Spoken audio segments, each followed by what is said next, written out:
PM Modi ने American news magazine को एक इंटरव्यू दिया जिसमें वो भारत और चीन में चल रहे विवाद को लेकर अपनी बात रखते हुए नजर आए।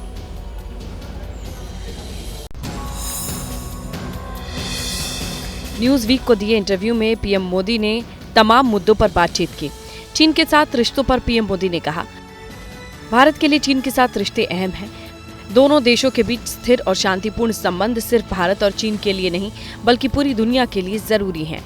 दोनों देशों के बीच बॉर्डर पर चल रहे विवाद पर तत्काल बात करने की जरूरत है।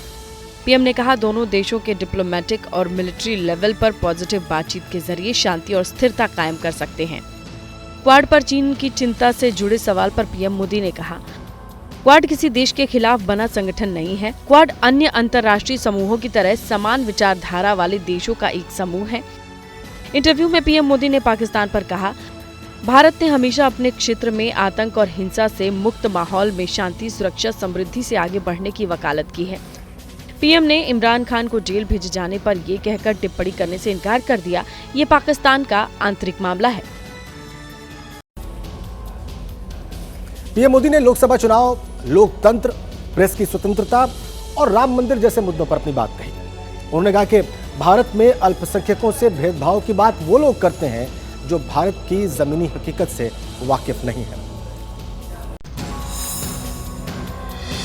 भारत में अल्पसंख्यकों से दुर्व्यवहार के आरोप पर निशाना साधते हुए पीएम मोदी ने कहा, ऐसे आरोप वो लोग लगाते हैं जो अपने बुलबुले के बाहर के लोगों से मिलने की जहमत नहीं उठाते। भारत के अल्पसंख्यक भी अब इसे स्वीकार नहीं करते हैं। भारत में सभी धर्मों के अल्पसंख्यक खुशी से रह रहे हैं, फल फूल रहे हैं। न्यूज वीक को दिए इंटरव्यू में पीएम मोदी ने कहा, भारत में सिर्फ इसलिए लोकतंत्र नहीं है क्योंकि ऐसा संविधान कहता है, बल्कि हमारे जीन में लोकतंत्र है। इंटरव्यू में पीएम मोदी ने राम मंदिर पर कहा, श्री राम का नाम हमारी राष्ट्रीय चेतना पर अंकित है। भगवान राम के जीवन ने हमारी सभ्यता में विचारों और मूल्यों की रूपरेखा तय की है। पीएम ने कहा, श्री राम की प्राण प्रतिष्ठा समारोह राष्ट्र के लिए एकता और एक ऐतिहासिक क्षण था। यह सदियों की दृढ़ता और बलिदान की परिणति थी। इंटरव्यू में लोकसभा चुनाव 2024 पर पीएम मोदी के सवाल पूछे गए। पीएम ने कहा, जनता से किए गए वादों को पूरा करने का हमारा ट्रैक रिकॉर्ड बेहतरीन है। हमारी सरकार ने सबका साथ, सबका विकास, सबका विश्वास और सबका प्रयास के साथ काम किया। पहले चरण के मतदान के लिए अब महज 8 दिन का समय बचा है। ऐसे में चुनाव प्रचार जोरों शोरों पर है। पीएम मोदी आज जाने वाले हैं चुनाव प्रचार के लिए, वहीं अमित शाह भी आज चुनावी मैदान में चुनाव प्रचार के लिए उतरने वाले हैं।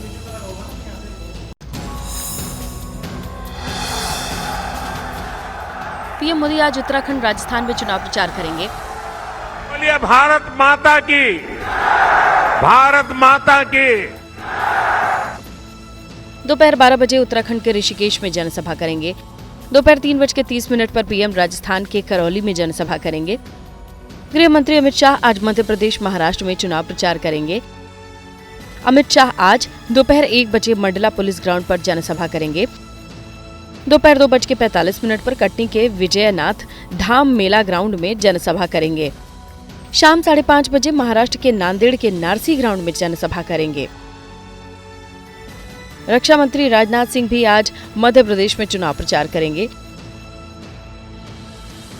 राजनाथ सिंह दोपहर 12:30 पर रीवा के मुगंज में रैली करेंगे। दोपहर 2:30 बजे सतना के नागोद में जनसभा करेंगे। कांग्रेस नेता राहुल गांधी भी आज चुनावी जनसभाएं करेंगे। राजस्थान में उनकी 2 रैलियां हैं और ऐसे ही बीएसपी सुप्रीमो मायावती नागपुर में जनसभा करेंगी।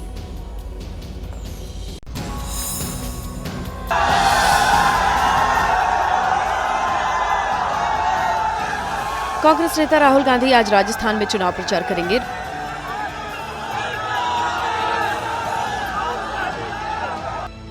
राहुल गांधी दोपहर 1 बजे बीकानेर के अनूपगढ़ में जनसभा करेंगे। दोपहर 3:30 पर जोधपुर के फलोदी में जनसभा करेंगे।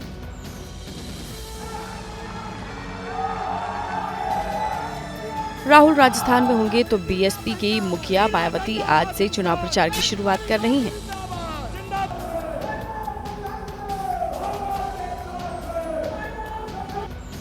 मायावती आज महाराष्ट्र में होंगी। बीएसपी अध्यक्ष आज नागपुर में जनसभा करेंगी।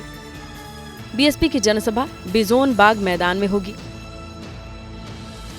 एनडीए में शामिल आरएलडी के मुखिया जयंत चौधरी आज यूपी में चुनाव प्रचार करेंगे, जयंत आज सुबह 11 बजे गौतम बुद्ध नगर के भटोना में जनसभा करेंगे। दोपहर 2 बजे मथुरा में जनसभा करेंगे। केजरीवाल सरकार में मंत्री रहे राजकुमार आनंद ने पार्टी से इस्तीफा दे दिया, जिसके बाद आपके नेताओं ने बीजेपी पर पार्टी को तोड़ने का आरोप लगाया। केजरीवाल सरकार के मंत्री राजकुमार आनंद ने मंत्री पद और आम आदमी पार्टी से इस्तीफा दे दिया। इस्तीफा देने के साथ ही राजकुमार आनंद ने आम आदमी पार्टी पर भ्रष्टाचार के आरोप लगाए। लेकिन आज ये पार्टी खुद भ्रष्टाचार के दलदल में फंस चुकी है। मेरे लिए मंत्री पद पर रहकर इस सरकार में काम करना असहज हो गया है। मैं अब इस पार्टी, इस सरकार और अपने मंत्री पद से इस्तीफा दे रहा हूँ। राजकुमार आनंद के इस्तीफे के बाद आम आदमी पार्टी ने फिर बीजेपी पर केंद्रीय एजेंसियों के इस्तेमाल कर पार्टी को तोड़ने का आरोप लगाया। ईडी के छापे के पीछे, ईडी की जांच के पीछे सिर्फ और सिर्फ आम आदमी पार्टी को तोड़ने का मकसद है। पार्टी विद द डिफरेंस वाली बात मत कहना, फिर उसके बाद चाल चरित्र चेहरे वाली बात मत कहना, फिर तो भाजपाइयों कालिक लगा के अपने चेहरे पे घूमना। तुम्हारा कोई चरित्र नहीं है। उस आदमी की क्या मजबूरियां बना दी गई, एक चुने हुए विधायक और एक मंत्री को आज इतना डरा दिया गया। शर्म आनी चाहिए आज भारतीय जनता पार्टी को। 2023 में एनसीपी में जो फूट हुई थी, उसके बारे में अजित पवार गुट के नेता प्रफुल्ल पटेल ने बड़ा खुलासा किया है। वो ये कह रहे हैं कि उसके बाद हुई मुलाकातों में शरद पवार भी बीजेपी में जाने को तैयार हो गए थे, लेकिन बाद में उनका मूड बदल गया। कभी शरद पवार के बेहद करीबी रहे प्रफुल्ल पटेल ने दावा किया कि शरद पवार बीजेपी के साथ जाने के लिए तैयार थे। 2 जुलाई 2023 को अजित पवार के नेतृत्व में एनसीपी के एक गुट ने बगावत कर महाराष्ट्र में मंत्री पद की शपथ ली। प्रफुल्ल पटेल का दावा है कि उसके बाद हुई मुलाकात में शरद पवार भी 50% तक हमारे साथ आने के लिए तैयार थे। 15-16 जुलाई को हम 2 बार पवार साहब को मुंबई में मिले, निवेदन किया, साथ में रिक्वेस्ट किया कि साहब अब जो भी हो गया है, आपने अब हमारे फैसले के साथ नहीं आना पसंद किया, लेकिन हमारी रिक्वेस्ट है आपको कि आप आइए, क्योंकि हम आपको नेतृत्व में ही काम करना चाहते हैं। तो कोशिश के मामले में कहीं कमी नहीं है। पूना में एक उद्योगपति के घर में पवार साहब की, अजित पवार साहब की भेंट हुई, उसके बाद की बात बोल रहा हूँ, मतलब मुंबई की हमारी मीटिंग के बाद। तो ये कहीं ना कहीं तो ये संकेत देता ही है कि हमारी उनकी बातचीत जारी थी, और वो भी कहीं ना कहीं 50% तो कम से कम तैयार हो ही चुके थे। बीजेपी सांसद निशिकांत दुबे ने एक्स पर एक पोस्ट किया, जिसके बाद झारखंड में सियासी हलचल और भी ज्यादा बढ़ गई है। क्या था वो पोस्ट, इस रिपोर्ट में देखिए।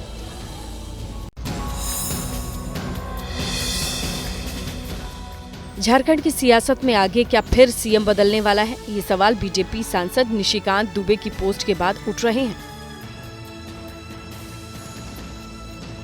एक्स पर पोस्ट में निशिकांत दुबे ने दावा किया कि पूर्व सीएम हेमंत सोरेन ने चंपई सोरेन के कल्पना सोरेन के लिए मुख्यमंत्री पद छोड़ने का फरमान जारी किया है। निशिकांत दुबे ने दावा किया कि इसलिए चंपई सोरेन पिछले चंद दिनों से किसी सरकारी या पार्टी के कार्यक्रम में नहीं दिख रहे हैं। कल्पना सोरेन को जेएमएम ने गांडेय विधानसभा सीट पर हो रहे उपचुनाव के लिए उम्मीदवार बनाया है। गांडेय सीट पर 20 मई को वोटिंग होनी है। कल्पना हाल ही में हुई दिल्ली की इंडिया गठबंधन की रैली में भी शामिल हुई थी। हेमंत सोरेन की गिरफ्तारी के बाद इसी साल 2 फरवरी को चंपई सोरेन झारखंड के सीएम बने। तब सीएम रेस में कल्पना सोरेन का भी नाम आया था। टेस्ला के मालिक एलन मस्क इस महीने के आखिर में भारत आने वाले हैं। एक्स पर पोस्ट करके उन्होंने लिखा है कि वो प्रधानमंत्री मोदी से मिलने के लिए उत्साहित हैं, और खबर यह भी है कि वो भारत में बड़ा निवेश कर सकते हैं।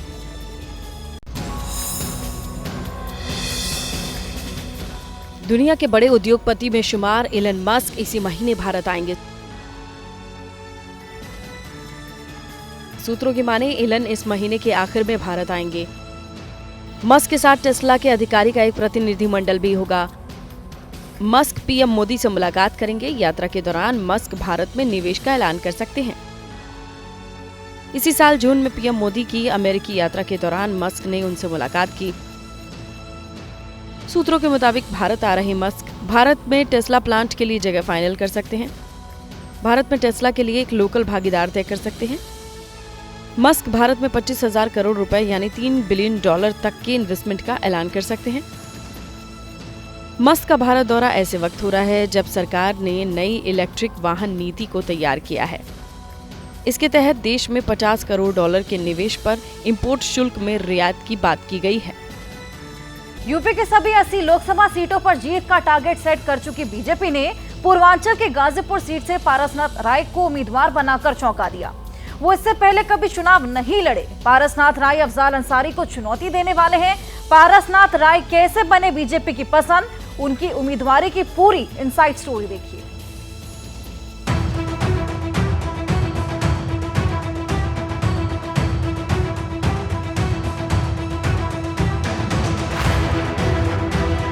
बीजेपी ने लोकसभा चुनाव के लिए उम्मीदवारों की नई लिस्ट जारी की है। कई चौंकाने वाले नाम हैं, लेकिन सबसे अप्रत्याशित नाम है पारसनाथ राय का। पारसनाथ राय वो शख्स जिनका नाम उम्मीदवारी ऐलान से पहले शायद ही किसी ने सुना हो, लेकिन बीजेपी ने इन पर भरोसा जताया। इन्हें यूपी की गाजीपुर सीट से उम्मीदवार बनाया है। गाजीपुर वो सीट जिसे 2019 में बीजेपी हार गई, लिहाजा मिशन 80 में 80 को बीजेपी कैसे पूरा करेगी, गाजीपुर में जीत का परचम लहराने के लिए बीजेपी कैसे उम्मीदवार बनाएगी, इसे लेकर बीजेपी में लखनऊ से लेकर दिल्ली तक मंथन का दौर चला और पारसनाथ राय के नाम पर मुहर कैसे लगी, आइए हम आपको पूरी इनसाइड स्टोरी बताते हैं। बलिया और गाजीपुर सीट से भूमिहार और ठाकुर समुदाय से उम्मीदवार देने पर विचार हुआ। चूँकि बलिया से वीरेंद्र सिंह मस्त का टिकट कटा, लिहाजा बलिया से भूमिहार उम्मीदवार देने पर नाराजगी बढ़ सकती है। इसीलिए बलिया से पूर्व सीएम चंद्रशेखर के बेटे राज्यसभा सांसद नीरज शेखर को टिकट देने पर फैसला हुआ। अब गाजीपुर की बारी थी, तो पिछला चुनाव भूमिहार उम्मीदवार मनोज सिन्हा लड़े। इसके लिए गाजीपुर से फिर से भूमिहार उम्मीदवार उतारने पर फैसला किया गया। चूँकि कोई और दमदार उम्मीदवार नहीं दिखा, तो पारस राय के नाम पर मुहर लगी। जब मुझे पहले बताया गया तो हमको नहीं लगा कि मैं प्रत्याशी हो गया हूँ। हम चौंके नहीं, हमको लगा कि संगठन ने कोई दूसरी जिम्मेदारी दे दी, तो अब ये काम करना चाहिए। हालांकि पार्टी के आंतरिक सर्वे में पारसनाथ राय का नाम कहीं शामिल नहीं था। आंतरिक सर्वे में गाजीपुर से 2 नाम सामने आए। जम्मू कश्मीर के एलजी मनोज सिन्हा, बेटे अभिनव सिन्हा। अभिनव सिन्हा पेशे से इंजीनियर हैं। परिवारवाद के आरोप से बचने के लिए अनुभव सिन्हा पिछड़ गए, जबकि पीएम नहीं चाहते थे कि मनोज सिन्हा जम्मू कश्मीर के उपराज्यपाल पद को छोड़े। कृष्णानंद राय की पत्नी अलका राय के नाम पर चर्चा हुई, लेकिन वो विधानसभा चुनाव हार गयी। उनके बेटे के नाम पर वोट पोलराइज होने का खतरा था, लिहाजा वो भी रेस से बाहर हो गई। बीजेपी विधायक सुनील सिंह की दावेदारी इस वजह से खारिज हो गई।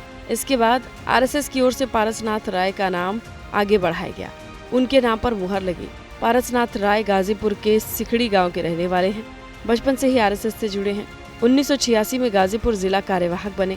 अब जौनपुर में सह विभाग संपर्क प्रमुख हैं। क्रय विक्रय सहकारी समिति की जंगीपुर के अध्यक्ष हैं। पारसनाथ राय 2 स्कूल 1 कॉलेज के प्रबंधक हैं। उन्होंने बीएचयू से पोस्ट ग्रेजुएशन किया, जहां उनकी मनोज सिन्हा से करीबी बढ़ी। मनोज सिन्हा के अब तक के हुए सभी चुनाव में पारस राय ने ही पूरी जिम्मेदारी संभाली। हम एक साधारण स्वयंसेवक रहे हैं। संघ ने जो काम दिया है, संगठन ने हमेशा उसको पूर्ण मनोयोग से पूरा किया है। आज संगठन ने सोचा कि मैं पार्लियामेंट लड़ूं, तो अचानक सूचना मेरे पास आई। मैं तैयार हूं लड़ने के लिए।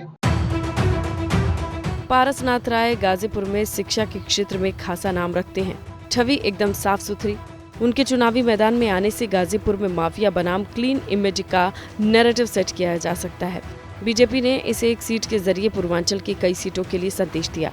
गाजीपुर, बलिया, घोसी, आजमगढ़, वाराणसी जैसी लोकसभा सीट पर क्लीन इमेज बनाम बाहुबल का संदेश देने की कोशिश कर रही है। इसके साथ ही गाजीपुर में भूमिहार को टिकट देकर भूमिहार समाज को संदेश, बलिया में वीरेंद्र सिंह मस्त का टिकट काटकर राजपूत समाज के ही नीरज शेखर को टिकट देकर राजपूतों को भी संदेश दिया गया। गाजीपुर वो आजकल सुर्खियों में है। मुख्तार अंसारी की मौत के बाद वहां सरगर्मी कुछ ज्यादा ही बढ़ गई है। विपक्षी नेताओं का मातमपुरसी के लिए मुख्तार के घर जाना बहुत कुछ बयां कर रहा है, क्योंकि माहौल चुनावी है। ये सीट वो बीजेपी के लिए किसी चुनौती से कम नहीं है, क्योंकि सिर्फ पिछले 4 चुनाव को देख ले तो बीजेपी को 3 बार हार मिली। 2004 में समाजवादी पार्टी के टिकट पर अफजाल अंसारी जीते, तो 2009 में समाजवादी के ही राधा मोहन जीत गए।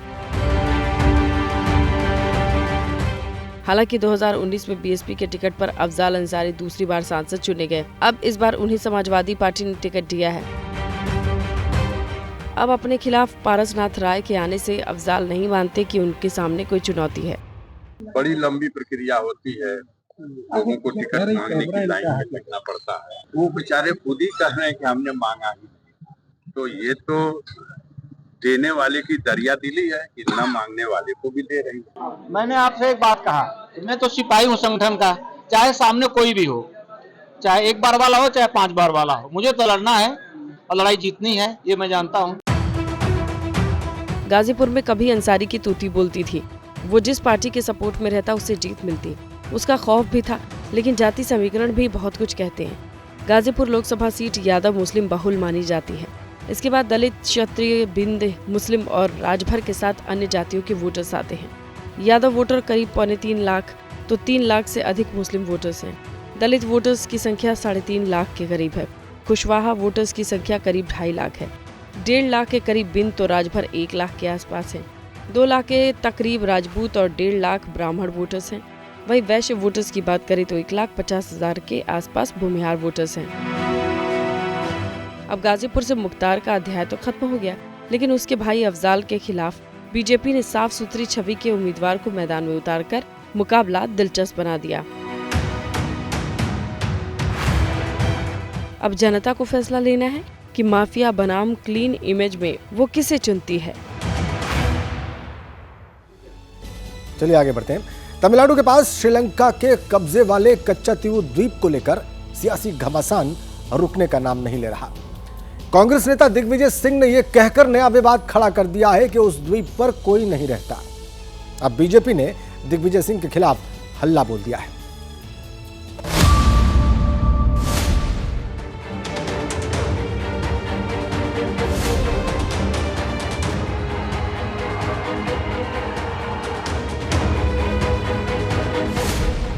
तमिलनाडु के पास कच्चातीवू द्वीप, जो कभी भारत का हिस्सा हुआ करता था, लेकिन कई दशकों पहले इसे समझौते के तहत श्रीलंका को दे दिया गया। लेकिन इस चुनाव में ये बड़ा मुद्दा बना। पीएम मोदी अपनी रैलियों में इसका जिक्र करते हैं और पूर्व की कांग्रेस सरकार के इस फैसले पर सवाल उठा रहे हैं। जब कांग्रेस की सरकार थी, तब कई दशक पहले इन लोगों ने कच्चातीवू आइलैंड श्रीलंका को दे दिया। बीते वर्षों में उस आइलैंड के पास जाने पर तमिलनाडु के हजारों मछुआरे गिरफ्तार हुए हैं। पीएम मोदी तमिलनाडु के वेल्लोर में थे, जहां से उन्होंने एक बार फिर ये मुद्दा उठाया। उन्होंने कहा, कांग्रेस ने अपने सरकार के दौरान कई दशकों पहले कच्चातीवू को श्रीलंका को दे दिया। किस कैबिनेट में ये फैसला हुआ? इस पर कांग्रेस की बोलती बंद है। प्रधानमंत्री मोदी के बयान पर कांग्रेस नेता दिग्विजय सिंह ने पलटवार किया और सवाल उठा दिया कि उस द्वीप पर कोई रहता भी है। एक बात सुन लीजिए, वहाँ के उस द्वीप पे कोई रहता है क्या? मैं पूछना चाहता हूँ। ये बेकार बातें करते हैं मोदी जी, बिना सिर पैर की।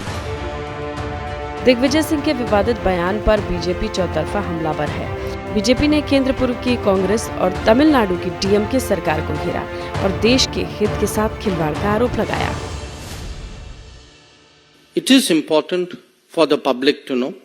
It is important for the people to judge. This issue has actually been hidden too long from the gaze of the public. माननीय प्रधानमंत्री जी ने कांग्रेस पार्टी और डीएमके का उनका रोल कच्चातीवू आइलैंड भारत से सौंपने में, श्रीलंका को उस समय के सीलोन को सौंपने में उनके रोल के बारे में माननीय प्रधानमंत्री ने सारी जानकारी उजागर की। प्रश्न भारतीय जनता पार्टी के तरफ से उठाए गए उसके जवाब देने में सक्षम नहीं है और कम से कम देश से माफी मांगते।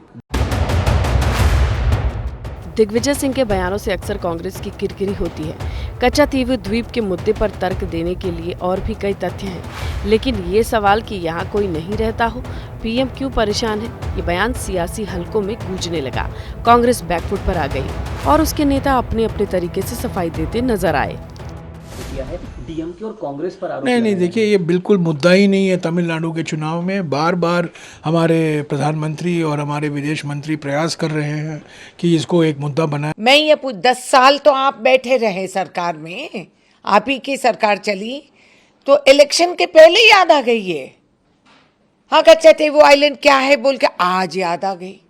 10 साल क्या कर रहे थे? मक्खी मार रहे थे, क्या कर रहे थे? कांग्रेस चाहे जो भी तर्क दे, लेकिन ये मुद्दा गर्म है। चुनाव की तारीखों के ऐलान के आसपास ही आरटीआई के जरिए जानकारी मिली कच्चातीवू द्वीप भारत का हिस्सा था, जो रामेश्वरम से करीब 25-30 किलोमीटर दूर है, जिसे लेकर श्रीलंका से काफी विवाद था, क्योंकि रामेश्वरम के आसपास के मछुआरे मछली पकड़ने वहीं जाते थे, तो श्रीलंका उन्हें परेशान करता था। तो श्रीलंका ने द्वीप पर दावा किया और विवादित भूभाग बना दिया।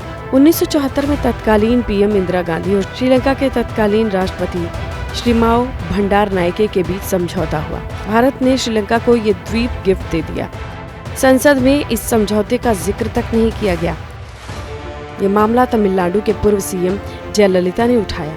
उन्होंने आरोप लगाए तत्कालीन डीएमके सरकार ने मौखिक रूप से केंद्र सरकार का साथ दिया था। तब सीएम रहे एम करुणानिधि ने कच्चातीवू द्वीप देने का ढंग से विरोध नहीं किया, जैसा कि उसे करना चाहिए था। जब जयललिता सीएम बनी तो इस मामले को सियासी मुद्दा बना लिया। ये विवाद इतिहास के पन्नों में ही दफन रहा, लेकिन हाल ही में हुए आरटीआई खुलासे ने इसे फिर से जिंदा कर दिया।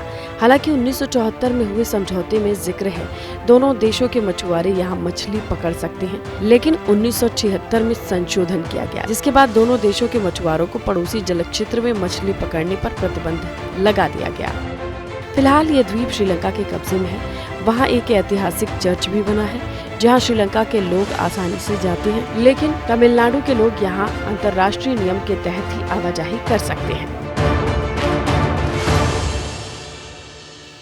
और चलिए एक बार फिर से बात करेंगे उत्तर प्रदेश की। तो यूपी की मैनपुरी लोकसभा सीट समाजवादी पार्टी का गढ़ रही है। खुद मुलायम सिंह यादव वहां से 5 बार सांसद रहे। 1996 से सीट पर लगातार समाजवादी पार्टी की जीत होती आ रही है और इस बार मुलायम सिंह की बड़ी बहू यानी कि डिंपल यादव को टिकट मिला तो कयास लगने लगे कि छोटी बहू अपर्णा यादव अपनी जेठानी के खिलाफ मैदान में उतर सकती है। लेकिन अपर्णा ने जेठानी के खिलाफ चुनाव लड़ने से इनकार कर दिया, जिसके बाद बीजेपी ने वहां से जयवीर सिंह को मैदान में उतारा है। यूपी की मैनपुरी लोकसभा सीट, ये सीट हाई प्रोफाइल सीट है। ये न सिर्फ समाजवादी पार्टी का गढ़ है, बल्कि समाजवादी पार्टी के संस्थापक रहे मुलायम सिंह यादव 5 बार सांसद यहीं से चुने गए। उनके निधन के बाद ये पहला मौका है जब पार्टी विरासत वाली इस सीट को बचाने में जुटी है। पार्टी में मौजूदा सांसद और अखिलेश यादव की पत्नी और मुलायम सिंह यादव की बड़ी बहू डिंपल यादव को टिकट दिया है। डिंपल यादव जोर शोर से प्रचार अभियान में जुटी हुई है। डिंपल यादव लगातार मैनपुरी घूम रही हैं, लोगों से मिल रही हैं, चुनावी प्रचार में व्यस्त हैं। वहां मुलायम सिंह यादव की दूसरी बहू अपर्णा यादव भी बीजेपी की तरफ से प्रचार करने पहुंची तो कयास लगने लगे कि विरासत की ये जंग जेठानी बनाम देवरानी हो सकती है। लेकिन अब अपर्णा ने इसे सिरे से खारिज कर दिया है और कहा है कि सियासत अपनी जगह, लेकिन डिंपल यादव उनकी जेठानी है। उन्होंने कभी डिंपल को एक नेता के तौर पर नहीं देखा। परिवार में बड़ी हैं, इसीलिए हमेशा उनका आदर रहा है। उनके खिलाफ चुनाव लड़ने की बात अब तक जहन में नहीं आई है। मैं उनका बहुत आदर करती हूँ, इसलिए नहीं कि वो मेरे लिए कभी पॉलिटिकल फिगर नहीं। वो मेरे लिए हमेशा मेरी बड़ी जेठानी है और मेरी बड़ी भाभी है, तो मैं उनका उस प्रकार से बहुत आदर करती हूँ। अब जब देवरानी अपर्णा ने अपनी रिश्तेदारी निभा दी तो भला जेठानी डिंपल कहाँ पीछे रहने वाली। उन्होंने भी अपने दिल की बात सामने रख दी है। तो मैं भी अपर्णा जी का बहुत सम्मान करती हूँ। अपर्णा ने भले ही अपनी जेठानी के खिलाफ चुनाव लड़ने से इनकार कर दिया, लेकिन अगर रायबरेली से प्रियंका गांधी को कांग्रेस टिकट देती है तो वो वहां से चुनाव लड़ने के लिए तैयार हैं। रायबरेली की एक सीट है जहां ये चर्चा है कि प्रियंका गांधी वहां से लड़ सकती है। ये चर्चा है, क्या अपर्णा यादव तैयार हैं टक्कर देने के लिए? देखिए, मैं समझती हूँ कि इन लोगों का तो जनाधारी खत्म हो चुका है। पार्टी कहेगी तो प्रियंका खिलाफ लड़ने को तैयार है। अब बिल्कुल पार्टी अगर कहेगी तो क्यों नहीं लड़ने की। तो आप टक्कर दे पाएंगी प्रियंका गांधी? पार्टी पूरी लग जाएगी। पार्टी के साथ अपर्णा यादव लगी हुई है, क्यों नहीं ऐसे, और कीचड़ में ही कमल खिलता है। उधर देवरानी अपर्णा यादव ने मैनपुरी से चुनाव लड़ने से इनकार किया तो इधर बीजेपी ने वहां से अपने उम्मीदवार का ऐलान कर दिया। बीजेपी ने हाई प्रोफाइल सीट से योगी कैबिनेट में मंत्री जयवीर सिंह को डिंपल के खिलाफ मैदान में उतारा है। उनको श्रद्धांजलि देने का काम किया था। उसी श्रद्धांजलि में मैनपुरी की जनता की आहुति श्रद्धांजलि के रूप में उन्हें मिली थी, वो वहां तक चुनाव सीमित था, ना कोई मुद्दा था, ना विषय था। लेकिन अब बहुत समय गुजर चुका, परिस्थितियां बदली हुई हैं। जयवीर सिंह पार्टी के कद्दावर नेता हैं। मैनपुरी के घिरोर विधानसभा सीट से 2002-2007 में बीएसपी के टिकट पर विधायक रहे। 2022 में बीजेपी ने उनको मैनपुरी सदर विधानसभा सीट से टिकट दिया। जयवीर ने समाजवादी पार्टी के 2 बार विधायक राजकुमार यादव को हराया। वो फिलहाल योगी सरकार में पर्यटन एवं संस्कृति मंत्री हैं।